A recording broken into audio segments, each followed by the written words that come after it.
C'est déjà le mercredi des cendres et certainement nos églises seront remplies par toutes les personnes qui y viendront pour recevoir les cendres. C'est une très bonne chose.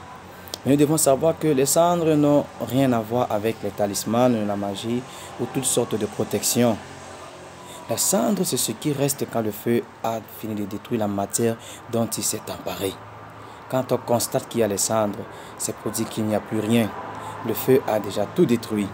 C'est l'image de la pauvreté.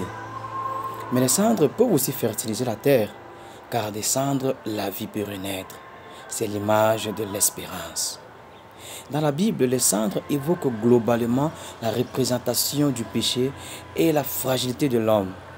Souvent, quand l'homme se couvre des cendres, c'est qu'il veut montrer à Dieu qu'il reconnaît ses fautes et par voie de conséquence, il demande pardon à Dieu pour ses péchés.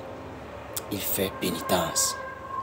Ce mercredi des cendres qui marque le début de ce temps de carême est pour tous les chrétiens un jour de pénitence basé sur la prière, l'aumône et le jeûne. Ensuite, le chrétien est appelé à se rendre à l'église pour être marqué par l'imposition des cendres. Le prêtre, en posant un peu de cendre sur le front de chaque fidèle, lui dit « Convertissez-vous et croyez à la bonne nouvelle ». C'est le signe de la fragilité de l'homme, mais aussi de l'espérance à la miséricorde de Dieu. Pour ce mercredi des cendres, frères et sœurs, observons le jeûne, allons à l'église, soyons marqués par les cendres pour notre purification et aussi pour notre sanctification. Bon mercredi des cendres à toi, bon début de carême à toi, et que Dieu Tout-Puissant te bénisse.